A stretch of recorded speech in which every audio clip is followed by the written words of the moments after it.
Assalamu alaikum. Donc je vais présenter le code ici qu'on a écrit ensemble dans des vidéos précédentes sur l'algorithme de Kamedoid. Donc je vais vous lancer les différentes étapes de l'algorithme. Donc j'ai utilisé bien sûr Python 3 avec le Anaconda. Et puis j'ai utilisé comme notebook, c'est-à-dire l'éditeur de texte qui m'a permis d'écrire mon code Python, c'est le Jupyter. Donc la première phase, c'est les librairies à importer. Donc j'ai importé que les librairies dont j'ai besoin.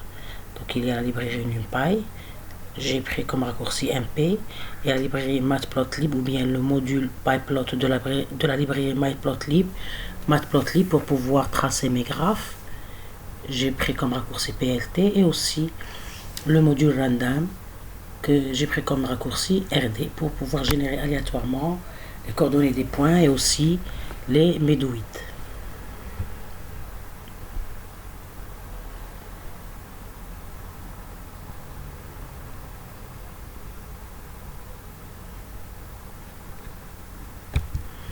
Bien, la deuxième partie ou bien la première partie du code, une fois que j'ai importé mes librairies, donc la première partie du code du programme, c'est l'étape 1, c'est l'initialisation des paramètres de l'algorithme Kamedoid. Vous voyez que j'ai commenté mon programme pour me retrouver et pour pouvoir maintenir et mettre à jour mon programme.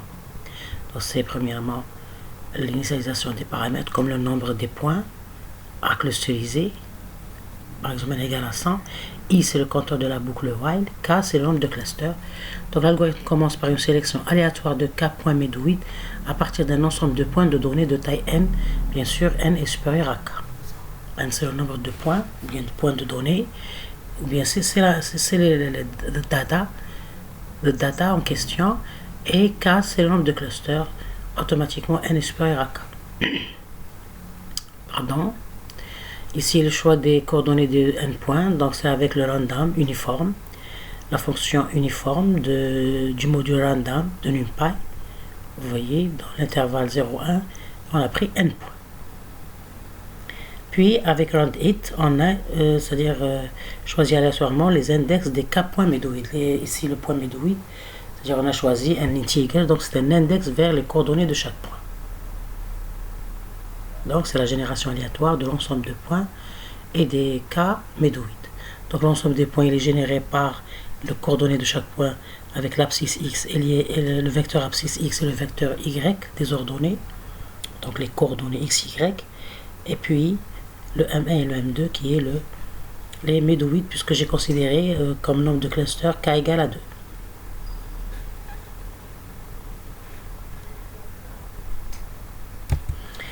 Donc vous voyez ici l'exécution, donc vous ai donné un cas d'exécution avec n égale à 20, la génération du vecteur abscisse x, le vecteur ordonné y, vous voyez c'est des floats, des nombres floats dans l'intervalle 0, 1. Et c'est une génération aléatoire. Et puis le choix du premier médoïde qui est comme index 0, donc les coordonnées, c'est-à-dire l'index il va se pointer vers les coordonnées x égale 0,95 et y égale 0,27. Et puis le deuxième médoïde qui est dans l'index 16. M2 dont les coordonnées sont les suivantes. Donc ici, la génération est aléatoire. Ça, c'est un cas d'exécution avec n égale à 20. Maintenant, le traçage, pour tracer mon graphe, ou bien mon nuage de points, j'ai utilisé, bien sûr, PyPlot, donc la fonction scatter, avec la dimension s égale 70. Et bien sûr, j'ai utilisé le title et le label pour donner un nom à l'axe des abscisses et l'axe des y, et puis un titre à mon graphe qui est nuage de points. Donc vous voyez le résultat de l'exécution, c'est un nuage de points avec n égale à 20. Vous voyez que l'axe des y c'est de 0 à 1 et l'axe des x c'est de 0 à 1. La génération elle est aléatoire. Maintenant la deuxième partie de mon programme, c'est de définir la similitude, bien la fonction, bien la métrique à mesurer la similitude. Donc j'ai utilisé ici une mesure de distance, entre autres la distance euclidienne. Il y a plusieurs métriques pour mesurer la similitude. J'ai exposé ça dans mes diapos, dans les vidéos précédentes. Je vais vous laisser les liens des vidéos dans la description. Vous voyez ici que je calcule, je définis une fonction distance euclidienne qui a comme deux paramètres ou bien deux arguments, M le médoïde et O le point non médoïde, pour calculer la distance entre le médoïde et le point non médoïde. Et bien sûr, on va utiliser une boucle pour calculer la distance pour chaque point non médoïde vers le médoïde. Et bien sûr pour M1 et M2. Maintenant une exécution, vous voyez que j'ai exécuté. Donc les médoïdes c'est 16, 9. Donc pour chaque médoïde, par exemple le 16, je prends les points non médoïdes pour avoir la distance en appelant la fonction distance euclidienne avec les paramètres médoïdes et le point non médoïde. Vous voyez ici, puisque les points non médoïdes ne doivent pas être égaux au point médoïde. Donc ici, le 16 et le 9 ne doivent pas exister dans la colonne des points non médoïdes. Donc le 16, vous voyez ici, on a le 15 directement vers le 17, il n'y a pas le 16. Et le 9, la même chose, 8 vers 10, il n'y a pas le 9, parce que c'est un point médoïde. Là, la troisième partie, c'est la boucle pour former les clusters. Donc j'utilise une boucle pour former les clusters. Donc si la distance, c'est-à-dire en utilisant bien sûr la distance euclidienne.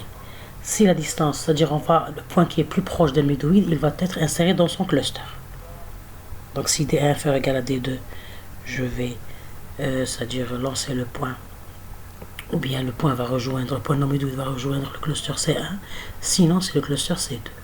Donc ici, je n'ai pas utilisé une structure de données pour stocker les points de chaque cluster, mais c'est en traçant les points avec une couleur. Donc le C1 avec la couleur rouge et le C2 avec la couleur black, c'est-à-dire noir. Donc ici, c'est l'exécution, j'ai formé mes clusters. Donc vous voyez, selon le calcul de la similitude, qui est la mesure euclidienne, bien la distance euclidienne, 0 rejoint le cluster C2, 1 le cluster C2. Par exemple ici, le 6 rejoint le cluster C1. La même chose, le 14 rejoint le cluster C1. C'est selon la distance. Donc chaque cluster contient les points voisins à son médoïde. Puis il y a ici la formation des clusters. Vous voyez qu'on a formé les clusters toujours. Et en même temps, je calcule le coût de chaque, c'est-à-dire de chaque cluster. C'est la somme des points du médoïde vers ces points. Donc l'initialisation pour le coût nouveau est égal à 0 parce qu'on n'a pas encore, c'est-à-dire entré dans la boucle de la reclustérisation. Ça c'est un cas d'exécution pour n égale à 20. Ok.